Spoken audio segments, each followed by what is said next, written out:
Selamat malam para netizen dimanapun kita berada, salam inspirasi bagi kita semua.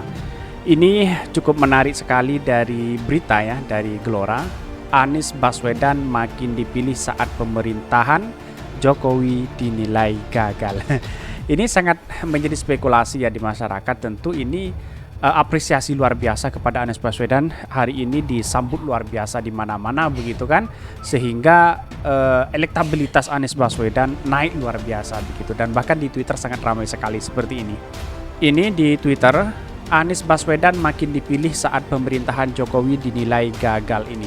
Akun ini wajib diblokir karena selalu membocokkan dan memprovokasi orang lain untuk orang yang didukungnya. Ini sudah mulai ada serangan begitu. Yang milih kadrun aja, mau pansos kok ke presiden lawa ini. Yang milih juga nggak jauh-jauh amat, Nasdem, PKS, HTI, FPI dan turunannya. Ini banyak sekali kritikan begitu kan, tetapi ini bagian dari demokrasi kita, ada pro dan ada yang kontra. Amerika sudah gatel ingin berkuasa lagi di Indonesia, soalnya warganya banyak banget yang bisa dibohongi ini. Orang Arab kesini tujuannya cari makan, ini banyak sekali. Bahkan hal-hal seperti inilah yang kemudian tidak muncul di masyarakat begitu kan, di publik begitu kan. Figur melawan figur, rebutan pengaruh hanya untuk klaim semata. Mending terima bocoran, ide-ide dan gagasan hebat sebagian besar untuk figur sudah kebayang pada tahu. Anies punya gagasan Indonesia negara yang besar, jadi harus seorang yang punya gagasan yang mampu memimpin negeri ini. Bagiku tidak bagus dan tidak pantas negara besar dipimpin oleh seorang yang tidak punya integritas. Oke, banyak sekali yang men-tweet, ada yang mendukung dan ada yang tidak begitu. Tetapi ini bagian dari demokrasi kita. Kita harus menghormati pendapat-pendapat publik begitu kan. Sebagai bagian dari tugas untuk memberi berita dengan tema pemerintah adalah gagal, coba simak juga dari Twitter yang segaris dengan media ini. Sekarang tahun 2022 bukan tahun 1980-an. Lawak. Yang milih siapa pasti Yamen. Kalau 10H pribumi emang ada yang mau jadi jongos. Ini banyak sekali yang men-tweet mereka begitu kan. Ada pro dan ada yang kontra begitu. Tetapi inilah bagian dari demokrasi yang tidak menjadi masalah. Yang ngomong gagal cuman itu orang-orangnya. Cuman kadrun dan kadruwati yang jumlahnya seupil suara yang berisik.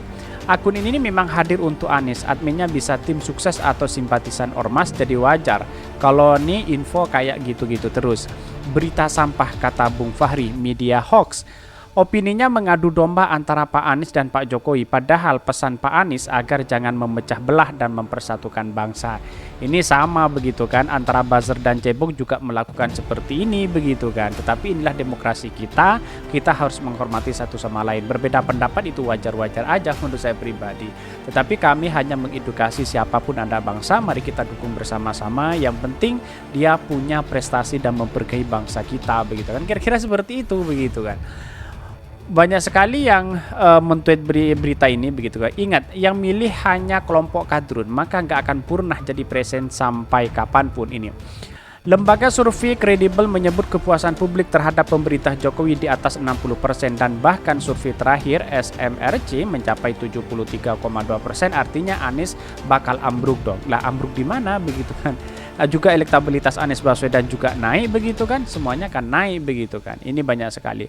Hanya kelompok dungu yang menilai pemerintah Jokowi gagal. Ini banyak sekali.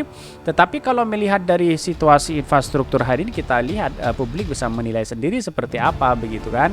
Gelora, betul ini. Bagi saya Jokowi adalah presiden yang paling berhasil. Titik, terserah lu mau ngoceh apa. Banyak sekali yang men-tweet mereka. Wong kok iso ngomong pemerintah gagal, padahal wis jalan pirang tahun. Hitungin dewe ya. Terus kemudian kalau pemerintah Jokowi yang diakui kesuksesan di dunia, bagaimana kalau Anies jadi presiden? Ambiar. Apanya yang gagal? Gagal justru si A yang nggak bisa kerja, bisa cuma omongan doang dan ngabisin anggaran APBD dan kelebihan bayarnya. Jakarta ditambah hancur tidak karuan. Inilah tidak membaca berita data seperti apa begitu kan.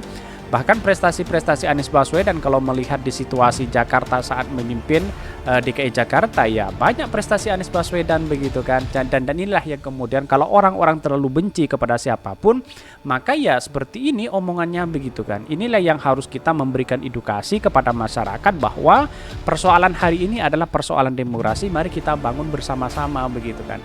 Bukan hal-hal yang seperti ini. Terus kemudian orang-orang yang tidak pendukung atau koalisi atau oposisi lalu kemudian dijadikan rujukan bahwa seolah-olah kadrun, seolah-olah cebong dan sebagainya begitu kan. Ini yang harus kita tunjukkan bersama bahwa kita mari bersama-sama memberikan edukasi, bukan saling membenci satu sama lain begitu kan. Kalau dianggap gagal ya kita terima gagalannya dari apa kan, bisa dipertanyakan seperti itu begitu kan, bukan marah-marah seperti ini begitu kan. Tetapi Anies Baswedan luar biasa sekali begitu kan, dan elektabilitas dan popularitasnya, prestasinya luar biasa dibandingkan kepala daerah lainnya, menurut saya pribadi seperti itu. Tetapi mari kita baca terlebih dahulu beritanya seperti apa di Gelora seperti ini. Ini beritanya, Anies Baswedan makin dipilih saat pemerintahan Jokowi dinilai gagal. Ini banyak sekali yang men-tweet begitu. Sosok Anies Baswedan makin menjadi perhatian publik usai menggeber safari politik di Pulau Sumatera. Mulai dari Aceh, Sumatera Barat, dan Riau, sosok Anies Baswedan makin menjadi perhatian pendukungnya.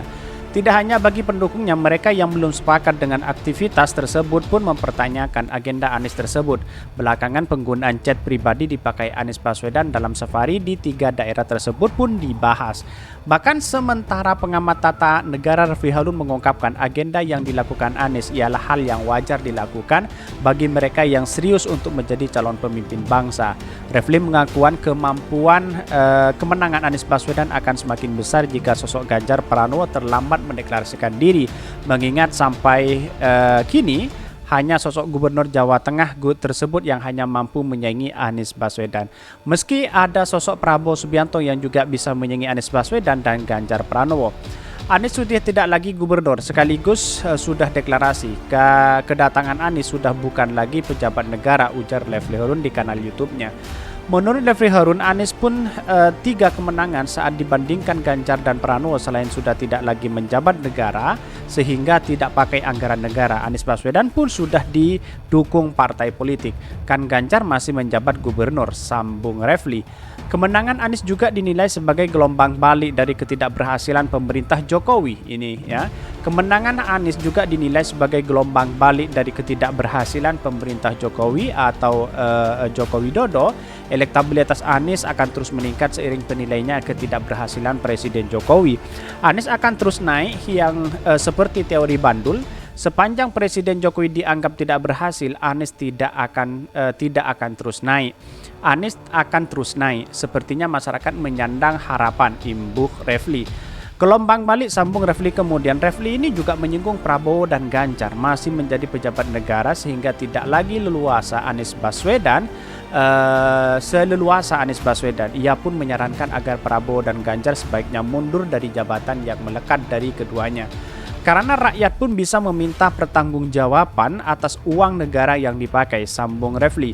Soal Koalisi Indonesia Baru KIB, Refli Harun menilai terus bermain dua kaki. Para petinggi yang terus merapat ke pemerintahan namun membiarkan akan rumput mendukung calon yang berbeda. Ini bermain dua kaki. Ketua partai tetap di istana namun ada yang akar rumput yang beda, tidak berisi sanksi, pungkas Refli Harun. Tetapi menurut kalkulasi politik hari ini bahwa banyak yang berspekulasi bahwa Pak Jokowi dianggap gagal begitu kan. Mungkin pro dan kontra infrastruktur yang masih belum jalan seperti di kereta cepat, terus kemudian IKN yang menghabiskan begitu banyak anggaran APBN ya. Jadi inilah yang kemudian mengapa Pak Jokowi mungkin dianggap gagal bagi mereka begitu kan. Tetapi di satu sisi ada keberhasilan Pak Jokowi yang kemudian menunjang kepada bangsa kita. Ya ini artinya keberhasilan ini yang kemudian jangan lupa begitu kan. Siapapun pemimpinnya pasti punya prestasi, pasti punya dampak positif dan negatif begitu. Tentu ini Anies Baswedan juga punya dampak negatif sebenarnya. Tapi perlu diingat dan dibandingkan dengan dampak positif itu lebih banyak dampak positifnya. prestasinya luar biasa, walaupun ada infrastruktur yang mungkin tidak gagal yang harus kita lanjutkan dari pemimpin selanjutnya, itu saya rasa lebih baik begitu kan. Sama dengan Pak Jokowi nanti, Pak Jokowi setelah lengser nanti tidak menjabat lagi sebagai presiden, misalnya Anies menggantikan posisi presiden, maka tentu Anies yang akan menjalankan tugas apa yang dijalankan oleh Pak Jokowi itu begitu kan. Kan kira-kira seperti itu analisanya, bukan kita marah-marah dalam ini dalam itu, Pak Jokowi gagal ini dan itu, bukan. Tidak seperti itu. Kita harus bernarasi bahwa persoalan hari ini yang saya katakan persoalan bangsa kita, mari kita dukung bersama-sama sebagai anak bangsa begitu kan. Bukan soal cebong dan kadrun, tetapi hal seperti itulah yang harus kita hindari, polarisasi itulah yang kita harus hindari, bahwa kita harus membangun bersama-sama kan, seperti itu begitu kan. Bukan marah-marah dalam hal ini. Saya rasa bagian dari demokrasi juga sebenarnya, ada pro dan ada yang kontra, tetapi kita harus menggunakan logika yang sehat menurut saya pribadi kan gitu begitu kan. Jadi kesimpulan saya hanya satu, bahwa persoalan hari ini karena ketika dalam berita ini Pak Jokowi dianggap gagal, maka semuanya elektabilitas Anies itu semakin naik begitu. Anies Baswedan makin dipilih saat pemerintahan Jokowi dinilai gagal. Ini kan spekulasi begitu kan. Jadi begitu. Mungkin itu yang kami sampaikan. Tonton terus channel Hodari Podcast Rakyat ini karena ada berita-berita menarik dan viral setiap harinya. Salam para netizen, salam inspirasi bagi kita semua. Jangan lupa di subscribe channel YouTube Hodari Podcast Rakyat ini, karena yang belum subscribe yaitu 95%, yang sudah subscribe yaitu 5%. Artinya mari kita dukung dan kawal bersama-sama perubahan demokrasi kita. Tentu catatan yang paling utama adalah perubahan, koalisi perubahan, yaitu adalah Anies Baswedan.